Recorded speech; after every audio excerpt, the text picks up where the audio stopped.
Essa vai pro nosso amigo Zé Eduardo aí. Ô, tio Zé.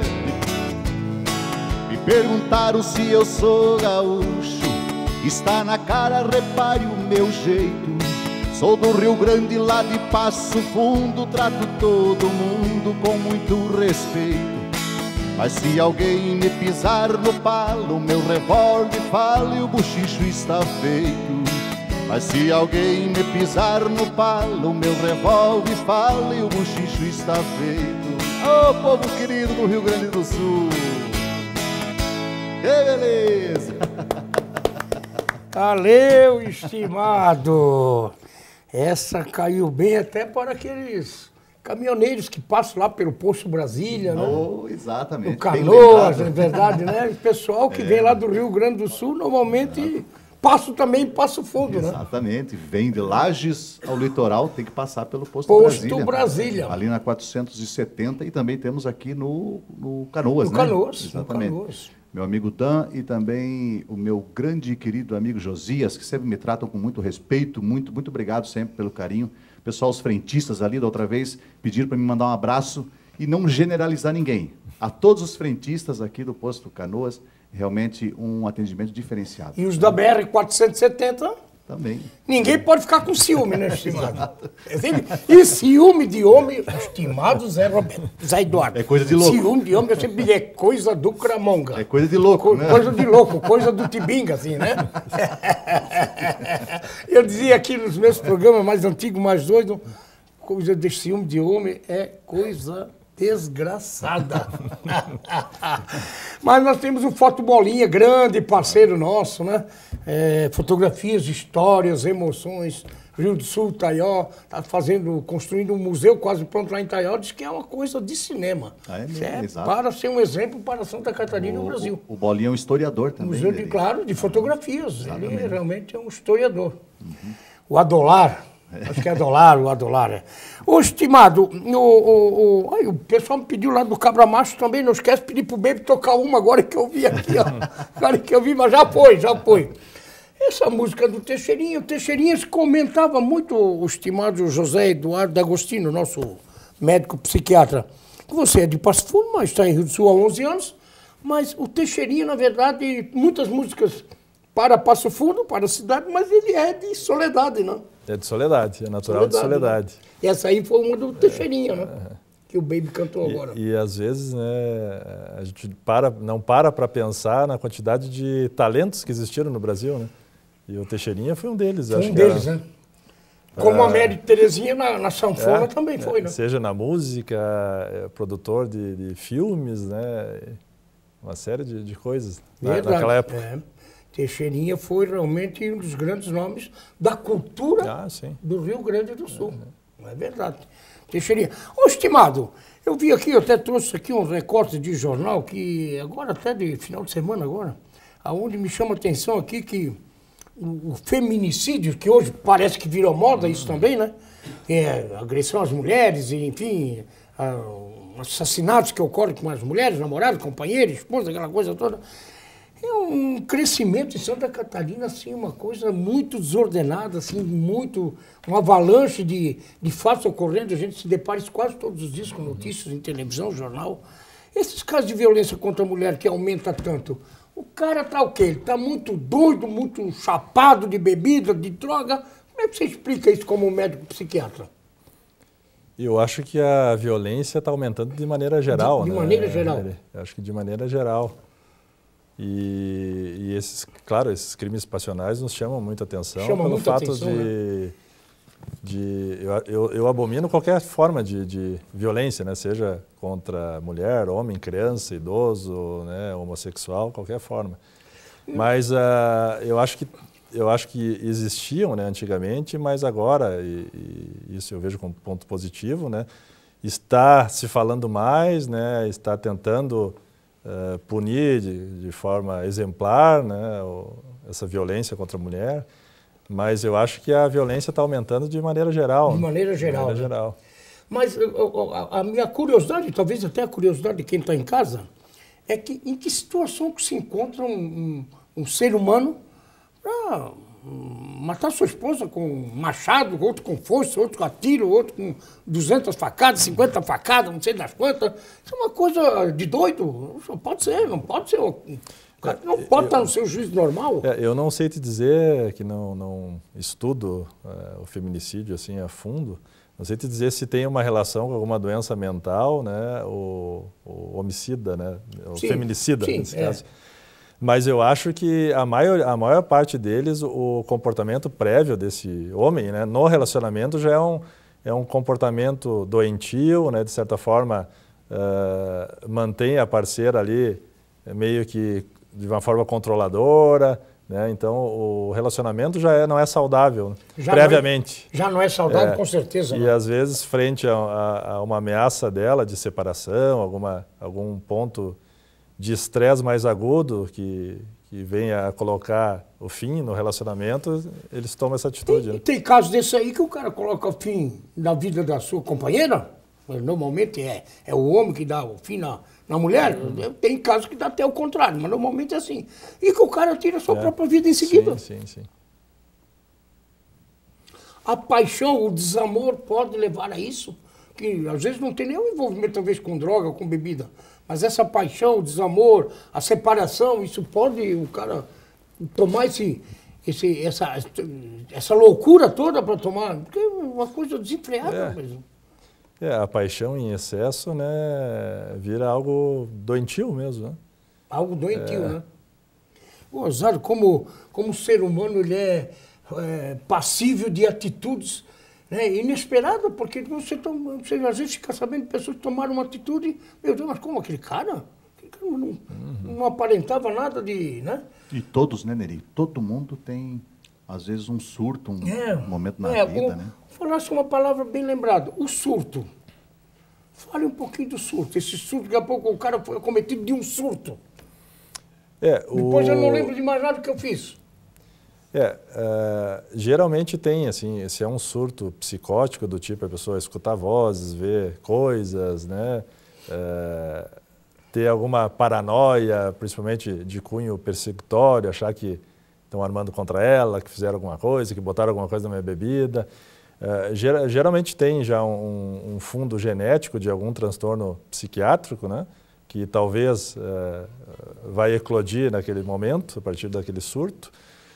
E está muito implicado com o consumo de droga, né? Com o consumo de droga. Entre elas a maconha, para as pessoas que têm uma predisposição genética para desenvolver esse surto psicótico. E esse surto, ele, na hora que acontece, ele é uma coisa totalmente desenfreada, né? Ah, sim. Você não sabe. A esquizofrenia, onde é que entra nisso aí? A esquizofrenia, claro que é uma doença, claro, né? Muita esquizofrenia na nossa região, ou esquizofrênicos, enfim. A esquizofrenia também é uma doença que não tem uma causa assim definida. Não tem uma causa definida. Mas já desde 1700 e tanto já se descrevem pessoas com algumas características de sintomas que seria a nossa esquizofrenia hoje, né? Na época chamavam pessoas que seriam portadores de uma tal demência precoce e que hoje se sabe que é a esquizofrenia. Não tem uma causa assim definida, mas tem um componente genético e tal. Mas se sabe que também essa questão das drogas, né? As drogas podem antever o aparecimento da doença. Então, talvez a esquizofrenia iria, sei lá, eclodir ou manifestar os sintomas numa determinada pessoa lá com 25 anos de idade, né? Ao usar maconha, isso trabalhos de longo tempo, principalmente na Nova Zelândia, que é um dos países que mais consome maconha, que um adolescente que consumir maconha por cerca de 3 anos, uma vez por semana, já aumenta o risco de desenvolver esquizofrenia, desde que ele tenha vulnerabilidade genética, entre 200% a 300% a mais do que uma pessoa que não consome maconha, né? É a maconha, então... Uma das drogas que poderia desencadear, né, precipitar a doença é a maconha. Acho que a maconha abre as portas, né? Para outras, né? Isso. E... A esquizofrenia tem cura? Não tem cura. Não tem cura. Não tem cura. Não cura. Tem que ver tratamento e cuidados. Tratamento para o controle, né? Para evitar essas crises. Estimado, a angústia também leva muita gente a cometer atos? Porque a angústia, o emocional, normalmente vai lá no fundo do poço, né? Eu acho que também, atualmente, a gente confunde, ou talvez não está sabendo lidar com certas emoções naturais, né, do nosso dia a dia. A angústia, a questão até da própria ansiedade, né? A ansiedade não... a ansiedade e os transtornos dessa ansiedade. Porque a ansiedade sempre, né, acompanhou a humanidade, né, desde que o homem é homem. E a ansiedade é necessária para que nós possamos evoluir como espécie, né? Ela é importante. Porque a ansiedade, até certo ponto, nos faz ficarmos atentos, evitarmos certas situações e tal. É claro que no momento que essa ansiedade passa de um limite, né, se torna tão intensa ao ponto de incapacitar aquela pessoa para qualquer atividade da vida diária, né, daí se torna uma doença e necessita ser tratamento. Aí necessita tratamento. Ser tratado. Estimado, porque, na verdade, isso em qualquer transtorno mental, né? Qualquer transtorno qualquer mental. Transtorno mental. O que faz com que a pessoa busque ajuda, muitas vezes, e o que se faz necessário o tratamento é a questão da pessoa ter um sofrimento devido àquele transtorno. Devido àquele transtorno, né? Estimado, o pânico trata também com psiquiatra? Sim. Sim? Em grande parte, sim. A fobia também? Fobia também. São todos os transtornos ligados à ansiedade, né? Ligado tudo à ansiedade, né? Esses são os transtornos da ansiedade. Isso. Então, fobia, medo. Sim, sim. Medo. Medo, fobia específica, medo de barata, medo de sangue, né? A fobia social, né, que seria o medo de uma exposição em público. Estimado, eu deixei aqui uma perguntinha que eu acho que é interessante, que muita gente talvez está querendo até perguntar. Que a gente sabe que a gente, no dia a dia, a gente sempre está aquela beira de vamos dizer assim, a beira de um ataque de nervos, né? Como é possível se defender desse mal hoje tão moderno que está aí, que me parece que vem através do estresse, né? Eu acho que ao contrário de antigamente que eu digo talvez 15 anos atrás, o nosso cérebro está muito mais exposto a avarias, vamos dizer assim, e muita exposição nós mesmos permitimos, né? Então hoje, com o advento da tecnologia, que de certa forma facilitou e muito a nossa vida, mas por outro lado nos traz inúmeras informações que às vezes o meu cérebro não consegue processar, algumas informações que me acarretam mais angústia, mais ansiedade, o uso da tecnologia à noite piora o meu sono, que é outro fator de risco para o agravamento da saúde mental. Hoje se dorme pouco, né? Se dorme menos. Se dorme menos, né? Muito computador, muito celular. Sim. No computador e muito celular. Como é que você vê essa parada hoje, que isso não tem volta? Nós vamos usar cada vez mais. O celular, então, a pessoa está almoçando, o celular na mão, o outro está não sei o que, conversando, o celular na mão. E hoje já se admite, o músico com o celular na mão. Se admite e já é catalogado como um transtorno de dependência à internet, né? Já é uma doença hoje em dia. É uma doença, né? E isso tem que tratar? Tem que tratar, no momento que causa sofrimento, né? Mas muitas vezes, no caso da dependência à internet, às vezes a pessoa não entende aquilo como algo que lhe cause sofrimento, mas causa uma limitação grande na vida. Eu lembro quando eu cheguei aqui na cidade, eu atendi um paciente, na época tinha aquele tal de MSN, né? MSN, há 11 anos atrás. Ele me dizia que ele levava, na época o trânsito não era tão caótico até o litoral, né? Ele parava em todos os postos de combustível, porque ele tinha que botar o computador, né, o notebook na tomada lá para escrever a mensagem ou escutar aquele barulhinho do MSN. Meu Deus, que vício! Isso é um vício. Então é um vício, né? Isso é um vício. É um vício. É um vício, né? E o vício, porque a gente... o vício não é só do cigarro, não é só da droga, não é só... O vício do computador, do celular, enfim, são vícios. Até daqueles jogos de azar. Sim. As pessoas, às vezes, botam o seu patrimônio tudo na jogatina. Isso ocorre muito também. Na verdade, o nosso cérebro está em busca de um prazer imediato, né? de um prazer e de uma recompensa. E de uma recompensa, né? E ele vai encontrar, é claro, algumas fontes maiores, outras menores de prazer em várias situações, né? Seja droga, sexo, trabalho, cafeína, internet, jogos.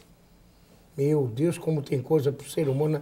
Sabe que tem um detalhe também, a gente pode filtrar muito disso. Nós temos 24 horas por dia, né? Se você fizer a conta, você se deixar 8 horas para dormir, você ainda tem 16 horas para trabalhar. Vamos botar 8 horas de trabalho, que é normalmente uma conta média aí, e tem 8 horas ainda para você se divertir. Ou estudar, ou, enfim, tem mais 8 horas. Quer dizer, é questão de se organizar e procurar fugir um pouquinho desse fluxo muito grande da tecnologia que está aí, que cada vez vai pintar mais na mão da gente. Hoje tu pega uma criança de 2, 3 aninhos, ela faz no celular o que a gente mais idoso aqui não consegue fazer.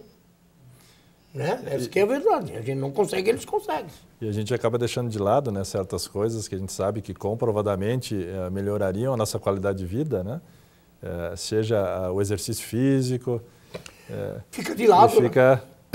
Perde-se mais tempo em cima do celular. Eu acho que a mulher ainda se preocupa mais, que vai mais em academia. A mulher, eu acho que o homem, que eu acho que ele está muito mais relaxado para esse lado, né? Do cuidado que ele tem que ter. Eu acho que ambos, né? Ambos, né? E principalmente, por incrível que pareça, os mais jovens, né? Estão fazendo menos atividade física. Menos atividade física, né? Os mais jovens. Os que têm uma idade um pouquinho mais é que estão se preocupando mais. Ô, estimado, é o fator se gostar ou não se gostar, essa autoestima que às vezes precisa no ser humano. Eu não gostei da minha calvície, isso me causa isso também, a psiquiatria trata muito disso. É claro que certas situações do nosso dia a dia, tem dias que eu acordo, né? Hoje eu não estou mexendo legal e tal, e isso não tem nada de anormal ou de doentio nisso, né? Mas quando extrapola até um certo limite, né, isso é considerado uma doença, a gente chama dismorfia corporal. Dismorfia corporal? Quando a gente não... Ou nos enxerga... E muitos, né, dismórficos corporais acabam parando em consultórios de cirurgião plástico e fazendo inúmeras cirurgias, tentando o alívio, mas... Tentando melhorar o seu visual, é isso? Mas, na verdade, a saúde mental muitas vezes não muda, né? A saúde mental não mudou nada, né? Na verdade, mudou só a carcaça, vamos dizer assim, né? Mudou a carcaça. Ô, estimado, a timidez pode levar, assim, a atitudes trágicas? O cara fica muito tímido, aquele muito quietinho. Pode. Sempre a gente tem que cuidar dessa questão, né? Uma timidez excessiva que acarreta até limitações na vida, seja na vida pessoal ou até profissional da pessoa, né? Merece até, de certa forma, tratamento. Não digo tratamento medicamentoso e muitas vezes nem com um psiquiatra, mas às vezes até uma própria terapia, né? Já irá beneficiar esse paciente com uma timidez excessiva. Como é que nós estamos em Rio do Sul? Nós temos hoje só o Hospital Samaria que tem ala para internação. Né? Como é que nós estamos? Isso a nível de Alto Vale, a nível de Brasil? Como é que antigamente tinha lá em Florianópolis o hospital que chamava Colônia Santana. Sim. O cara está doido, bota na Colônia Santana. Era assim que se tratava. Hoje em dia, nós temos aqui o hospital, nós temos psiquiatras com condições do Hospital Samaria, fazem um bom trabalho. Sim. Como é que você vê essa situação? Eu acho que o Hospital Samaria é uma referência, seja para o Alto Vale e para o Estado. Mas mesmo assim, faltam-se leitos de maneira geral, né? Leitos psiquiátricos no Brasil inteiro. No Brasil inteiro. Então, na verdade, claro, comparado com a década de 50, 60, há uma assistência psiquiátrica melhor do que existiu, né, naquela época. Então, acho que nenhum psiquiatra de sã consciência é favorável a manicômios como existiram lá na década de 50 e 60. Mas mesmo assim, até segundo a Organização Mundial da Saúde preconiza, no Brasil tem menos leitos do que necessário para o tratamento dessas pessoas com doenças mentais graves, que muitas vezes seguem desassistidos e muitas vezes estão morando em condições de rua, né? Aqui em Rio do Sul, aqui no Alto Vale, a gente não percebe muito isso. Mas nas capitais, vai para Porto Alegre, Florianópolis, São Paulo, tem trabalhos mostrando que quase 70% dos moradores de rua têm algum transtorno psiquiátrico. Os moradores de rua? seja dependência química, né, e seja esquizofrenia. Normalmente tem alguma dependência química junto. Ou doenças mais graves, do tipo esquizofrenia, né? Estimado, nós vamos ao nosso intervalo, vamos voltar já para o último bloco do programa. E nós temos que falar porque você, além de psiquiatra, você também faz um trabalho de psicoterapia, né? Não estou fazendo muito desde que vim para Rio do Sul, não. Mas tenho formação em psicoterapia. Tem, então vamos falar um pouquinho disso depois? Podemos. Psicoterapia? Porque a psicoterapia, o que eu imagino que é? Ela, na verdade, ela trata o que? A ansiedade, depressão, essas coisas aí? Depende de cada caso, tem uma terapia mais indicada. Vamos conversar depois do intervalo? Sim. Baby, é contigo, estimado. Todo mundo tá revendo o que nunca foi visto. Todo mundo tá comprando os mais vendidos. É qualquer nota, qualquer notícia, páginas em branco, fotos coloridas. Qualquer nova, qualquer notícia, qualquer coisa que se mova é um alvo e ninguém está salvo. Todo mundo tá relendo o que nunca foi lido. Tá na cara, tá na capa da revista. Qualquer nota, uma nota preta, páginas em branco, fotos coloridas. Qualquer rota, rotatividade, qualquer coisa que se mova é um alvo e ninguém está salvo. Um disparo, um estouro. O papai é pop, o papai é pop. O pop não poupa ninguém.